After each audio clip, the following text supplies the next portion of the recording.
Gender के प्रति attraction होना जो एकदम नॉर्मल है, इस टॉपिक पे कोई बात नहीं करता। आज हम इस टॉपिक पे बात करेंगे। कोई स्पेशल रोबोट तो हो नहीं, सबके अंदर फीलिंग्स होती है। जैसे ही हम अपने एडोलसेंस में मतलब हार्मोन वाली फेज में आते हैं, हमारा पीरियड्स आना शुरू हुआ, हमको तो कुछ समझ नहीं आता हमारा बॉडी क्या हो रहा है, हमारा ब्रेन क्या गेम खेल रहा है हमारे साथ।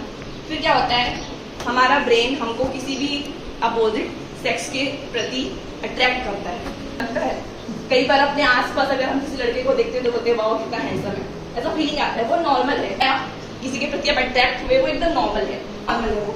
सेकेंड चीज, अब आप किसी इंसान पे ब्लाइंडली ट्रस्ट करना शुरू कर देते हो। फॉर एग्जाम्पल 3 फेज होते हैं। एक होता है कि आप किसी के प्रति अट्रैक्ट हो लेकिन आप अपने तक उसको रखते हो, आप उससे बाहर नहीं निकलते हो। एक स्टेबल स्टेज है।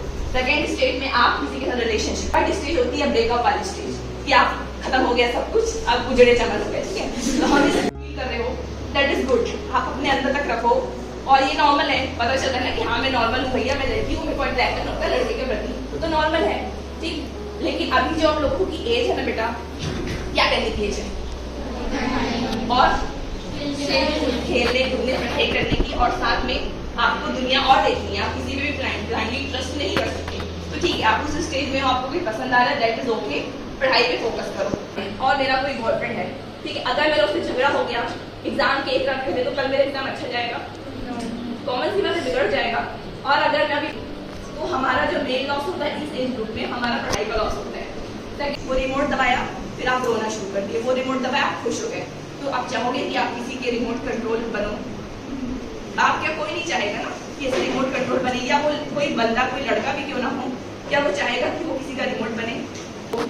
एज में ध्यान ये देना है कि सब चीज को मैनेज करके चलना है। सबसे जो इम्पोर्टेंट प्रायोरिटी हमारी, हमको प्रायोरिटी गोल सेट करना है। फर्स्ट प्रायोरिटी क्या होनी चाहिए, अभी क्या होनी चाहिए, पढ़ाई करना होना चाहिए। इस यहाँ से निकल के आपको कॉलेज जाना है। अगर जिस भी आप मतलब जो भी आपका इंटरेस्ट एरिया है फोकस करो, क्योंकि मेन अपन को अपना एग्जाम निकालना है, इस पे फोकस करना है। सेकेंड जो इम्पोर्टेंट चीजें बता रही थी, अगर आप अपने आप को, अपने मन को, अपने बॉडी को अपना एक प्रॉपर्टी मानते हो, तो क्या किसी भी एरेगर इंसान को उसको दे दोगे अपनी प्रॉपर्टी? नहीं दोगे ना। मतलब सोचो, अगर मैं किसी के साथ जुड़ी हूँ, किसी से अटैच्ड हूँ, मतलब मैं अपना इमोशन उसके साथ शेयर कर रही हूँ, और फिर उसके बाद में अब वो इंसान पता चलता है कि वो सही नहीं है, तो मेरा बहुत कुछ वेस्ट हुआ ना, मेरे इमोशंस वेस्ट हुए, मेरा टाइम वेस्ट हुआ, और फिर उसके बाद हो सकता है मेरे को किसी सेकंड बंदे पे ट्रस्ट भी ना हो उसकी वजह से। तो अभी की जो एज ग्रुप है ना, अट्रैक्शन बहुत ज़्यादा मैटर करता है। तो अट्रैक्शन होना नॉर्मल है, ओके है, कोई दिक्कत नहीं है, लेकिन आपको एक स्टेप अगर आगे बढ़ गए हो, थोड़ा सा पॉज लो और सोचो कि मैं क्या कर रही हूँ। थर्ड स्टेज, अगर आप किसी को लाइक करें, वो इंसान आपको धोखा दे दिया या ब्रेकअप हो गया, वो देवदास वाली कंडीशन, ये तो बहुत ही बेस्ट कंडीशन रहती है। क्यों बेस्ट रहती है? क्योंकि ना मन में ना रिवेंज लेने की भावना रहती है कि मेरे को इससे रिवेंज लेना है। तो आप 2 तरह से रिवेंज ले सकते हो उसमें भी, या तो आप उस लड़के को हर्ट करो, उस बंदे को हर्ट करो, है ना, उसमें बहुत सारा टाइम वेस्ट होगा, आपका खून जलेगा, उसका खून जलेगा, यही करो।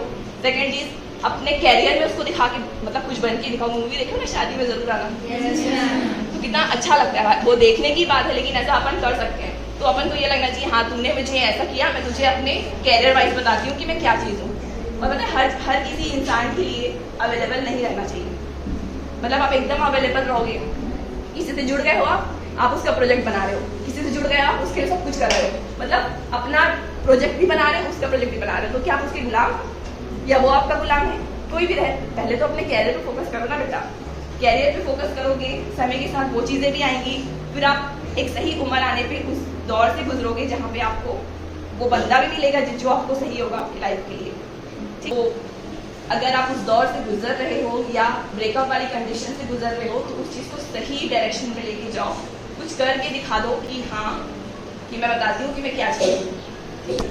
चाहे किसी भी वे में, अगर आप डांस में बहुत अच्छे हो तो डांस वाली लाइन पे जाओ, कोई सिंगिंग के क्षेत्र में हो तो उस क्षेत्र में जाओ, कोई पेंटिंग बहुत अच्छा करता है, जरूरी थोड़ी कि आपको सबको डॉक्टर इंजीनियर ही बनना है। आप जिस भी लाइन में बहुत अच्छे हो उस लाइन पे जाओ और अपना बेस्ट दो। कोई किसी को कॉपी नहीं करता, मैं किसी को कॉपी करती लेकिन मुझे उसके जैसा बनना है, तो मैं फिर अपने जैसे नहीं बन पाती ना। सबको अपने जैसा बनना है और अपने लेवल पे अपने आप को इनहेंस करने की कोशिश करनी है। समझ में आ रहा है जो बोल रही हूँ? और किसी को भी कोई भी क्वेश्चन है, मेंस्ट्रुएशन से रिलेटेड क्वेश्चन हैं, या ब्रेस्ट लंप से रिलेटेड क्वेश्चन हैं, या फिर जो मैं और बताई गुड टच बैड टच से रिलेटेड क्वेश्चन है, तो आप लोग खुद